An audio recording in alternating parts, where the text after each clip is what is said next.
Good evening, everyone. Thank you for coming out to Ignite. There's been a great panel of speakers so far, and that we have a great panel, I'm certain, afterwards. But in the middle, we are going to talk about our new Ignition grantees. So the Ignition grants are intended to inspire people to undertake new innovative ideas that make Baltimore a better place to live, work, and be. And that the idea is that we have a lot of people on stage talking about ideas that this money gives people an opportunity to do. And that we've been doing this for a number of years, and that at this point we have a set of 4 grants because of the lovely sponsorship of the Warnock Foundation that we'll be able to award. And for the Warnock Foundation is launching the Baltimore Social Innovation Journal, and that they are looking for novel solutions for social needs and encourage everybody to take and submit ideas to them. There are cards out front. So our first grantee is Places and Spaces.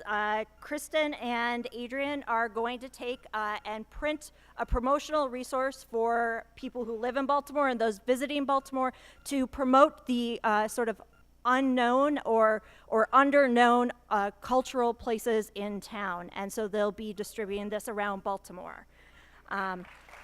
We have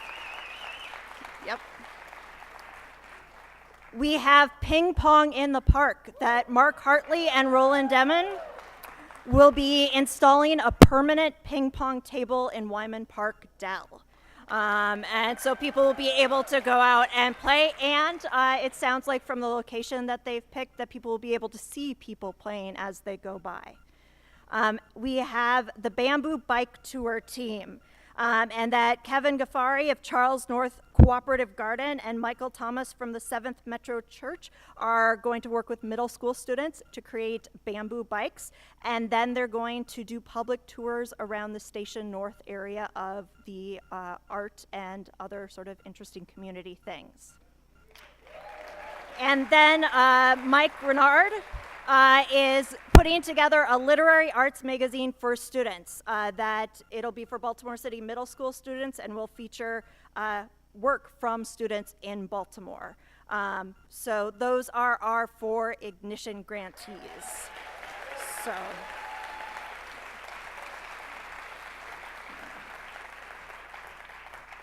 And lastly, we are doing our first Catalyst grant.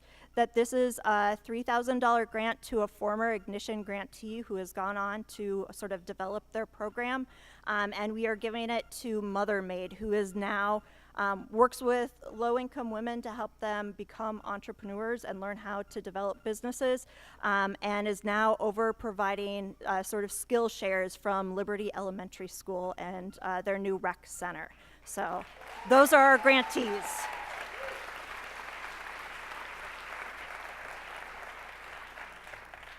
And one of the requirements of Ignition grants is that grantees who won 6 months ago come back and let us know about what they're doing, because the money that funds Ignition grants comes from your tickets. And so they're here to report back to you and tell you what they've been doing and how well they've done it and what they've learned. So we will be hearing from Bringing the Skies to Baltimore and then Trash Transformations. So give them a round of applause.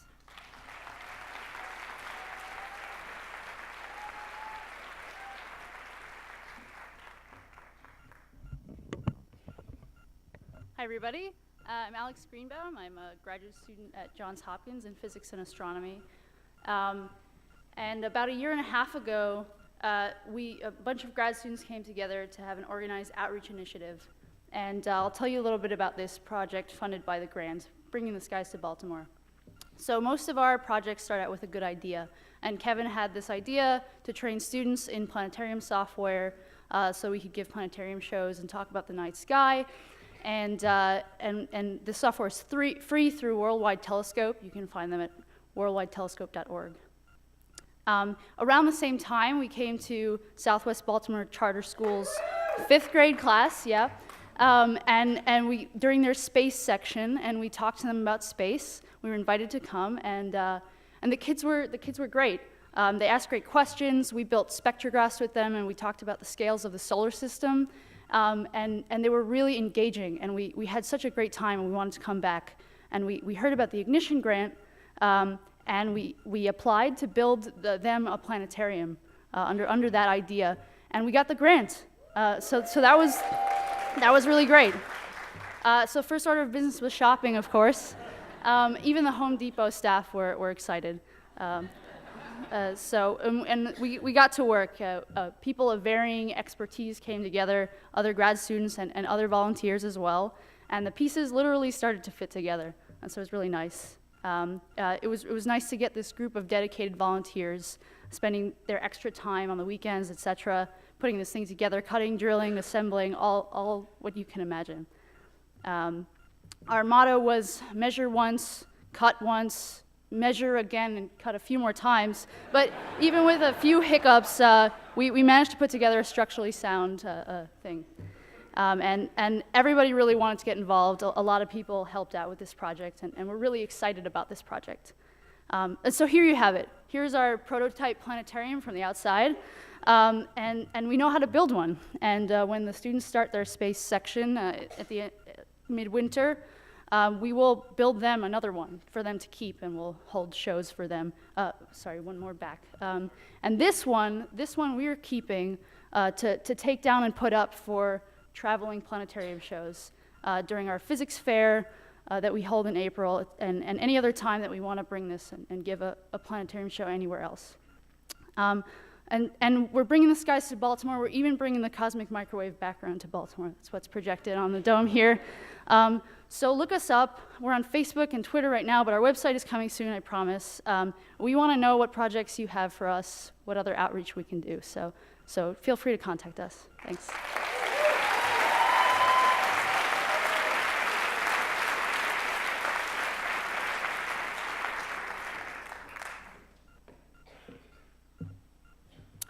Hello, my name is Chelsea, and I work for a local organization. It's called New Lens, and we're a youth-led nonprofit, and we use art and media to help young people talk about social change and social justice. Woo, yay. So one of the latest sort of investigative pieces that we worked on involved interviewing young people about youth employment opportunities in Baltimore, or lack thereof.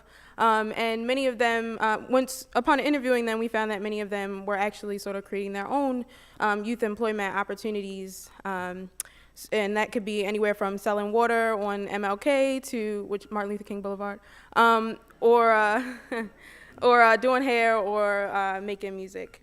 So in an effort to sort of follow in their footsteps, we decided to create our own youth-led business that would not only employ young people, but would also sort of give us an opportunity to give back to our community. And so when we were hired by Reservoir Hill Improvement Council to clean up our neighborhood and sort of clean up the park in Reservoir Hill, we started to think about how we might be able to make that process a little bit more creative and innovative. So a couple years ago, Baltimore City collected about 147,000 tons of trash, and probably about a quarter of that amount are in recyclables. And so we think that we can sort of decrease these numbers with simple, creative innovation. Feel free to ooh and ah.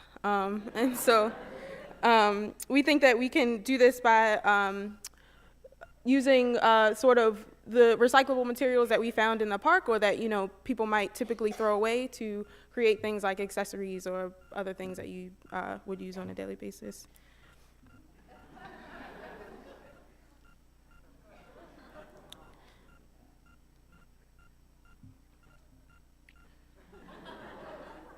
And so we worked with young people over the summer to sort of create some of these things that you saw.